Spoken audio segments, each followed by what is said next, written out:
Today, Ixigo is a nearly 6,000 crore market cap company. If you want to build something meaningful, large, you have to put trains at the center of it. We ran out of money. We had to mortgage our own apartment. No bank actually gave us a credit card. Still remember when we crossed like 1 million downloads a month organically. Why were you guys able to do it and why was others not able? When COVID happened, we in fact refunded all our customers from our books directly without waiting for the refunds to come from the airlines.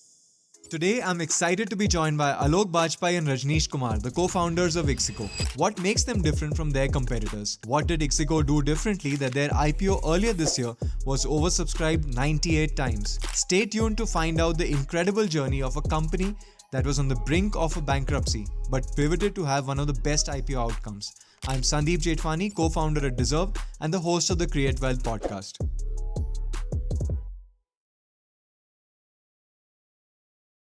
Alok and Rajnish, 2007, when Ixigo started, there were a few travel platforms already around that time. Make My Trip had been around for 6-7 years before that, Clear Trip, Yatra. What was the insight behind setting up one more travel platform? We essentially launched a website that's a search engine for finding the best fares and finding the best deals. Yeah, it was crazy because most of these websites used to take like 15 or 20 seconds to just open. So we built something where we used this new technology which was called Ajax back in the days. Imagine a scenario where individually those 10 websites each take like 30 seconds to open. But when you open Ixigo, you're seeing results from those 10 websites in 5 seconds, all of them together, and you can compare them. There was pretty much nothing we had to do in terms of marketing because the product itself was kind of doing all the selling. And then later on, a pivot happened where you also started becoming an OTA of sorts with an interesting sort of focus on trains. And to your point, Alok, at that time, people who were probably doing train bookings were not on the internet. Yes. So, what was the thought process behind that? If we want to build a travel product or brand that is used by every Indian, it cannot have flight at the center because if you look at the stats, even back then, less than 3% of Indians were flying. Today, that number has moved up to 4, maybe 4.5%, but it's still a minuscule part of the population, right? That was the light bulb moment when we said that, look, if we want to build something meaningful, large, that touches the lives of every Indian, you have to put trains at the center of it because the default mode of travel for Indians is trains and not flights. Yeah, so I think the thesis that we had was that let's start by solving the pain areas. Look at all the utility use cases that people have, which is tracking their trains, finding the status of their PNR, checking, post-book experience, pre-book experience, etc. Those were really big enough in India back in the day. We saw that the biggest problems people were facing was that if they had to book a train ticket and then track all the way to the date of departure, most like 30% tickets are waitlisted. So when they buy a ticket, they have to keep checking it, and the process was very cumbersome. They would have to go to the government website, put some captcha, etc., check several times a day, keep doing that every day till the date of departure. Because if you forget about it, basically you don't cancel, you can't travel because you have a waitlisted ticket and you lose money. So there was this aha moment that happened for consumers when they installed this app. They didn't do anything, and imagine that one fine day you get a notification which says that, hey, your ticket is confirmed today, but your ticket will not get confirmed in a few weeks time, right? The word of mouth of this product was massive. We had so many people checking PNRs every single day on our platform that we could use that data, and that's where we started building some AI models back in the days. They were called ML models back in the days, and so started predicting the PNR status. So 2015, I think roughly, we built something really breaking, which was that we had this ability to predict whether a waitlisted ticket will get confirmed or not on the date of travel. Because you had so much of customer data on the platform. Because like millions of people every month were checking millions of times their PNRs, in a month. So we had so much data that we used that data to then start predicting whether a PNR would get confirmed or not. With that growth hack, we figured out that the next big problem was that people did not know where the train was. In fact, the joke is, and I always tell that even the driver of the train doesn't know where the train is when the train stops in the middle of nowhere.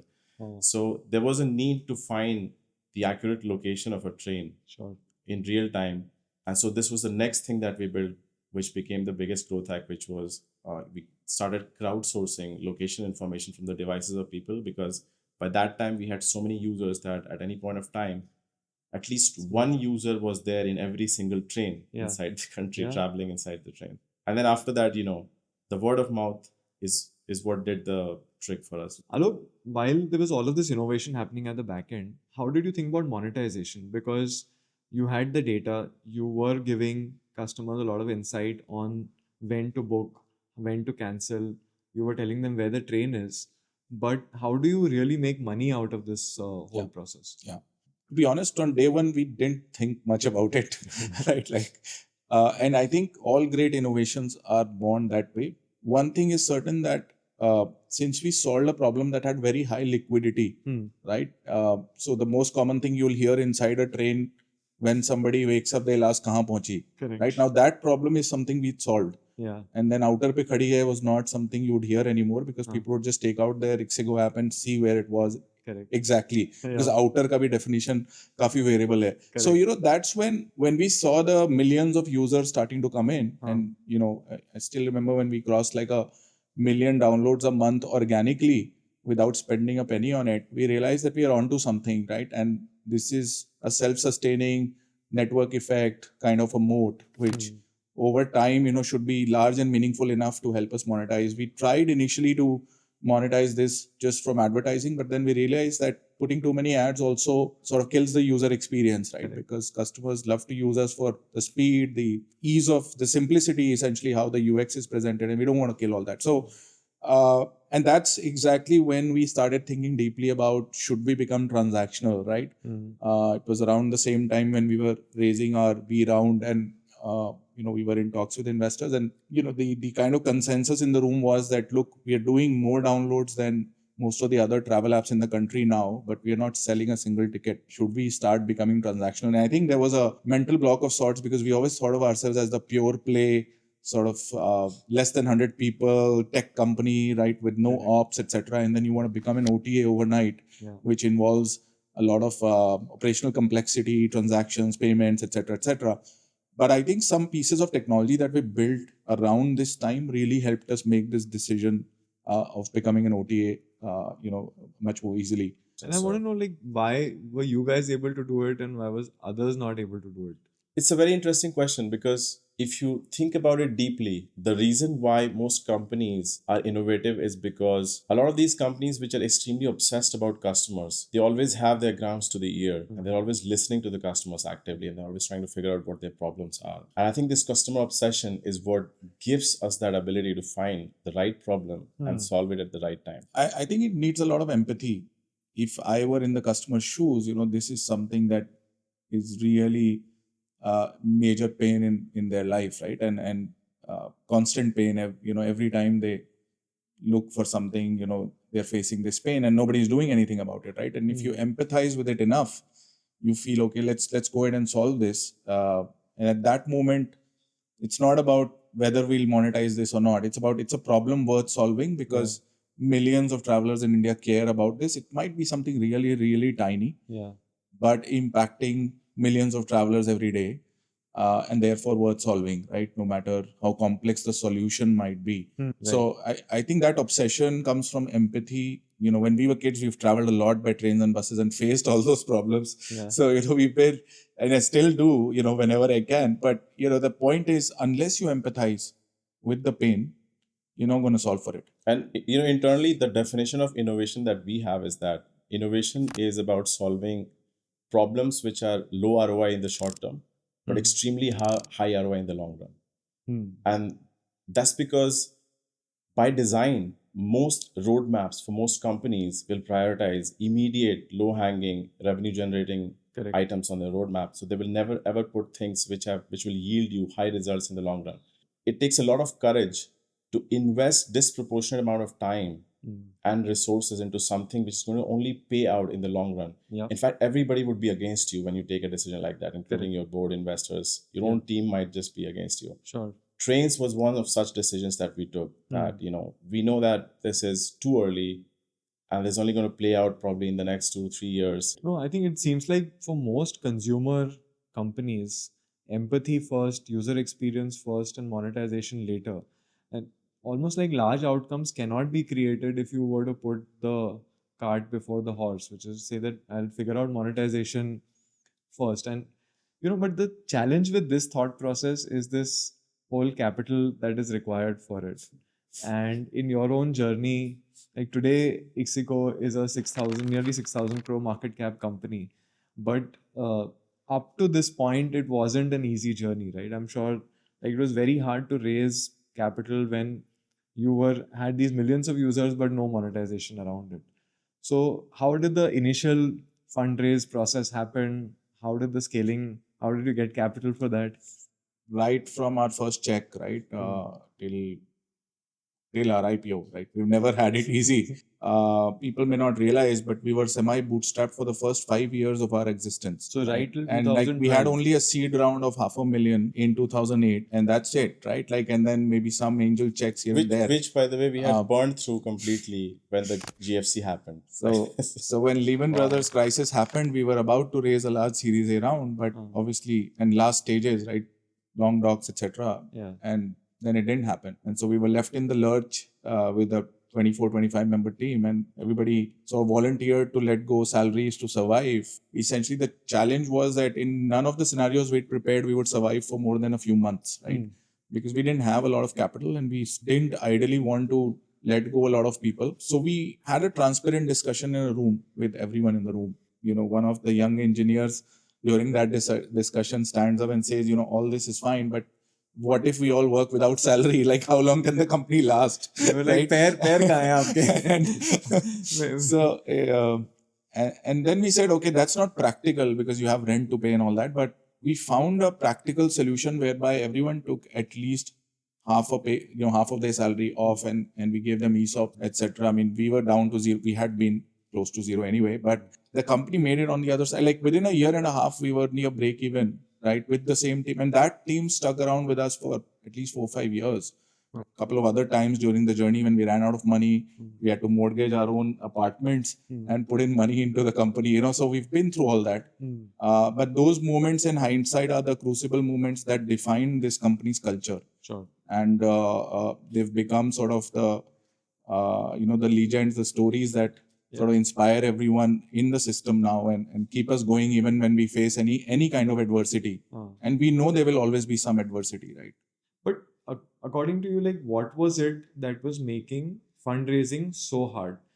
So I think the first thing is that we were trying to have a business model which was probably ahead of its time in India. I think the only that business model of meta search had only worked in the US back in the days.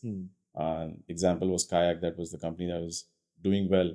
And so it was very hard for people to wrap their heads around. Forget about investors, even the people who would benefit from this model, like the partners that we were talking about, airlines and OTAs, etc. They could not wrap their heads around the model because they thought that, this is not the right model for them. Sure. Whereas it was a model where they eventually, like the thought process was that they should be giving them a distribution channel which is cheaper than other distribution channels. However, that didn't play out like that. And so because of this complexity, it became very hard. Also, execution was a big question mark because meta search as a platform is extremely complex to execute.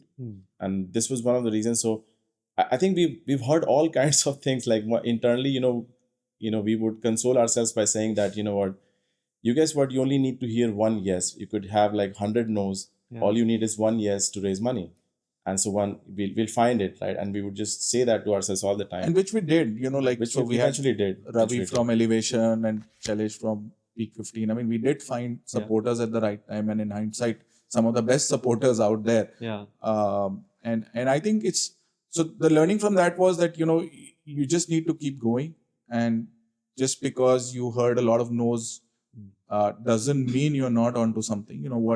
What really, really matters and the only metric you should care for is, are you solving something worthy of solving for your customers, and are they appreciating what you do? Despite those challenges, despite everything, we would double down and innovate even more in the years of adversity. In fact, during the COVID period, 18 months from the announcement of the lockdown till mid 2021, we actually launched a bunch of new products. We acquired 2 companies. we raised a round, and we filed for IPO Hmm. in those 18 months. There's this book called The Hard Thing About Hard Things by Ben Horowitz. Read it several I times. keep reading it every 6 months. This seems like exactly a textbook case which would have come from that book, right? The one thing that was very interesting when you were talking about the team is you said that you were candid with the team. And this is another thing Yeah. that Ben talks about in the book, that Exactly. a lot of founders have this thing of sugarcoating things and saying everything is good, thoda bahut problem hai, and then we'll deal with that. But what seems like the right thing to do is like be absolutely candid that things are screwed up. There's a lot of problem, and I think the key here is that you don't know what to do. I think the best thing is that bad news should always travel faster than good news. yeah, And in both directions, upstream, downstream, like Yeah. you're talking to your board investors or you're talking to your employees. Yeah. When COVID happened, we in fact refunded all our customers from our books directly without waiting for the refunds to come from the airlines. And that just kind of reflects. And then, because culture is top down, people inside the organization, they see what we are doing. And, if you keep exemplifying what your culture is every single day, it's not about like hanging those pictures on the wall and saying, this is my culture. You talk about it in town halls, or you kind of distribute, newsletters and pamphlets talking about culture, etc. That's like BS, basically. Like, culture is basically what you do What you every do. single day. Yeah. If tomorrow I take a decision to let go of somebody from my team, that's also defining my culture. Yeah. In the end, if you figure out like everything that you do is what defines your culture. Or not do. You can choose not to do some Yeah. things, and that defines your culture too. Yeah, no, absolutely. And you're faced with these choices on a daily basis. Seems like one big event was the first attempt at the IPO, right? And thinking of it from your perspective, you would have created a team, you would have set in place processes, the entire org would be excited that, oh, we are going for listing. And then there is this moment where you decide to pull back. Yeah. How did that play out? What was the thoughts going in behind that? See, I think the context is very important to understand, right? So at the time when we filed, only 2 tech IPOs had happened that year at that moment. We had actually decided to work on the filing early 2021 when we acquired Confirmed Ticket and when we basically started raising our pre-IPO round, right? And that's the point when we were very clear that we are going for an IPO because A, we were profitable, B, we were growing, right? So, so we were very clear that we are going to be multifold bigger in the next few years, and therefore this is the right time to pull the trigger. What we didn't anticipate is the meltdown that happened, not just in India but globally. Tech IPO meltdown happened starting early 20. So we got our approval December 21. Yeah. And Jan 22 onwards, we know what happened Correct. to all the Indian listed names as well as global. We just decided that it was not the right moment given the company was doing well quarter on quarter. We knew that if we go 1 or 2 years down, we would have far better numbers. We would come back as a stronger company and not face the X% risk of going now and just because of the market, something happening. It's a once in a lifetime moment. So it was a very hard decision to pull back. Right. And yes, we were emotionally vested in it back then and maybe overexcited about it back then. And then we pulled back, I went to Vipassana for 10 days and then I said, okay, maybe I shouldn't have any expectations. In the second time, we didn't have much expectations, to be honest. Like we didn't really have any same level of excitement about it. It was like it's something that needs to happen and will happen, right? And that's how we operated the second time around. And I think the learning was that, look, you can't time the market. And even the second time around, we'll share an anecdote. The day we were filing the RHP was the day when the election results were being announced. We met around that time when you were telling me about and the market was falling like 5-6% that day. Yeah. And there was a dilemma that should we do it today or not? And I was like, dude, we're not trying to time anything. Let's just do it. And it was we had a call with our bankers and we were saying, are you sure? And we said, yes, we're sure. Right. And thankfully, everything did fall into place. It just had to happen when it had to happen. And the realization is you could try as hard as you can when the tide is against you and, it won't work. And then when you least expect it, you get a good outcome, right? That's been our journey, to be honest. How is this translated into your personal finance side? Because very early on, you didn't take salaries, the company was bootstrapped. Then the second coming, you take salary cuts. Again, you're not making money. And then closer to the IPO, there's this discussion about a potential offer for sale where you get a large chunk of liquidity in. So first of all, like during this process, had you taken secondaries? Was there some cash events that kept happening along the way? We did only one secondary back in That was 2011, 2011. right? Because our bank balances were like precariously low after 5 years of bootstrapping. So it was more. We had trouble getting credit cards because nobody would give us a credit card. Amazing. There was no credit history. Actually, we didn't have a credit card until that round happened. Like no bank actually gave us a No credit bank card gave us till credit 2011. So we just wanted to not be in that situation ever again. That's why we did it. I mean, I borrowed money from my family members, including the family of my wife and my friends, and used that to buy back stocks. And how did the deployment decision after that happen? You get a large chunk of liquidity from not getting credit cards to now having all wealth managers beauty parade outside. How did you decide how should be the asset allocation? Which are the kind of instruments you should put money into? For me, it was like, I thought I was better off when I had nothing than in this situation because there's another problem and a lot of people face this problem and there's also this thing about financial independence and the definition of financial independence when you decide that, like, but in our journey up to this point, um, we were not working towards financial independence as a plan because personally for me, I think the only thing that matters is that if you have certain things in life that you really like doing, for example, for me, travel is really important and it's close to me. Not because I'm running a travel company, it's because I really genuinely love traveling. Enjoy And the process of I traveling. enjoy the process of traveling and I travel a lot and I love traveling. So uh, if I don't have to think twice before buying a ticket Yeah. or deciding a travel, I would call that financial independence for me. Hmm. Okay, and that doesn't require a lot of money, to be Sure. honest. Like, and a lot of good things in life, they're free, Hmm. and a lot of good things are also not very expensive either. Yeah. So you could still, and I think that's how we manage. So I think at this point of time, the money is more of a problem than than a solution, and I think that's why there are companies like these are trying to solve that problem, and a lot of other companies out there. So I think we wanted to just outsource this Sure. to people who really know how to do that.